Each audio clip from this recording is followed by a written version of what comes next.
Perang Khandaq. Di Madinah, tahun kelima Hijriah, suasana umat Islam penuh kewaspadaan. Mereka baru saja melewati banyak ujian, penolakan dari orang-orang Yahudi Bani Nadhir, tekanan Quraisy Makkah, hingga luka pedih perang Uhud. Namun, musuh-musuh Islam tidak tinggal diam. Quraisy Makkah yang dipimpin Abu Sufyan kembali menyusun rencana besar. Kali ini, mereka tidak datang sendiri. Mereka merangkul sekutu-sekutu dari berbagai suku Arab, termasuk Bani Ghatafan yang terkenal bengis, dan suku-suku lain yang jumlahnya ribuan. Jumlah keseluruhan pasukan koalisi mencapai 10.000 orang. Tujuan mereka jelas, mengepung Madinah, menghancurkan kaum muslimin, dan menghapus nama Islam dari Jazirah Arab. Musyawarah di Madinah. Ketika kabar itu sampai ke Rasulullah, beliau segera mengumpulkan para sahabat untuk bermusyawarah. Madinah dalam keadaan genting, jumlah muslim hanya sekitar 3.000 orang, jauh lebih sedikit dibanding musuh. Bagaimana mungkin melawan pasukan sebesar itu? Di tengah musyawarah, seorang sahabat dari Persia, Salman Al-Farisi, mengusulkan sebuah strategi yang belum pernah dikenal bangsa Arab sebelumnya. Wahai Rasulullah, di negeri Persia, bila kami dikepung musuh yang besar, kami menggali parit besar di sekeliling kota agar musuh tidak dapat masuk. Rasulullah menerima usulan ini.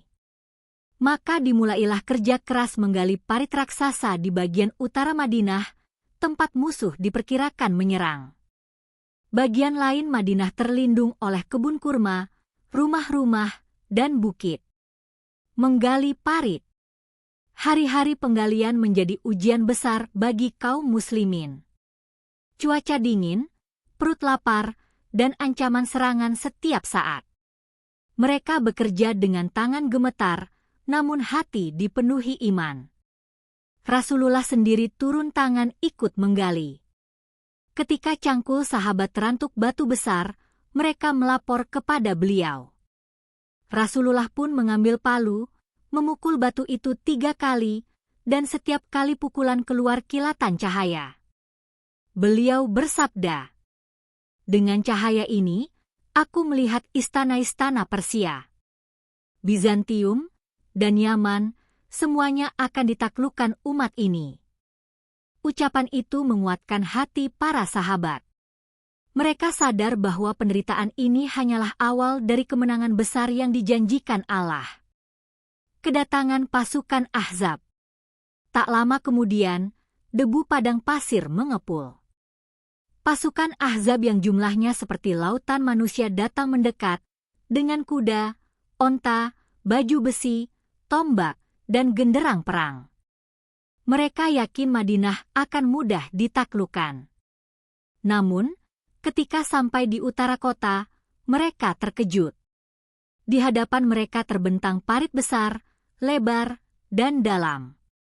Kuda-kuda mereka tak bisa melompatinya, pasukan tak bisa menyeberang. Hari-hari pengepungan. Hari berganti hari.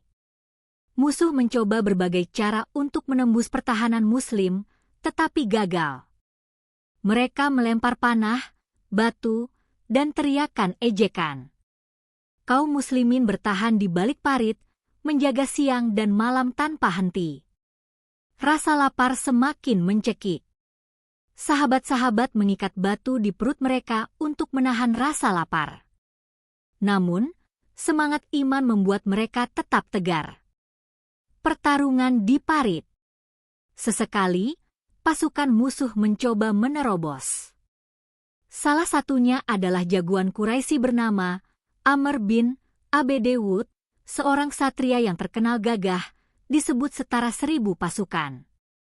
Ia berhasil menemukan celah sempit, menyeberang parit, dan menantang duel.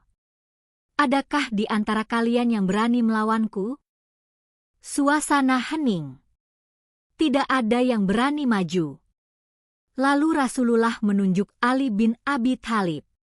Dengan keberanian penuh, Ali maju dan berduel sengit dengan Amr.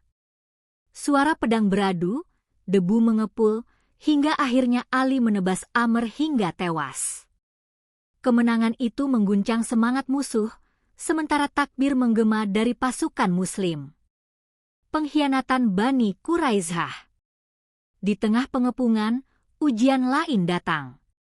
Salah satu suku Yahudi yang sebelumnya terikat perjanjian dengan Rasulullah, yaitu Bani Quraisyah, berkhianat. Mereka membuka kemungkinan menyerang Madinah dari sisi lain. Berita ini membuat kaum muslimin gemetar. Mereka kini terancam dari luar oleh Ahzab, dari dalam oleh pengkhianatan. Inilah masa yang disebut Allah dalam Al-Quran. Ketika mereka datang dari atas dan dari bawahmu, ketika mata terbelalak dan hati naik ke tenggorokan, dan kamu menyangka yang bukan-bukan terhadap Allah. Quran Surat Al-Ahzab 10. Namun Rasulullah tetap menenangkan para sahabat. Beliau berdoa dengan sungguh-sungguh di malam-malam yang dingin, memohon pertolongan Allah. Doa Rasulullah dan angin kencang. Hari-hari panjang pengepungan terus berlanjut, hingga hampir sebulan lamanya. Pasukan Ahzab mulai lelah, kehabisan logistik, dan kehilangan semangat.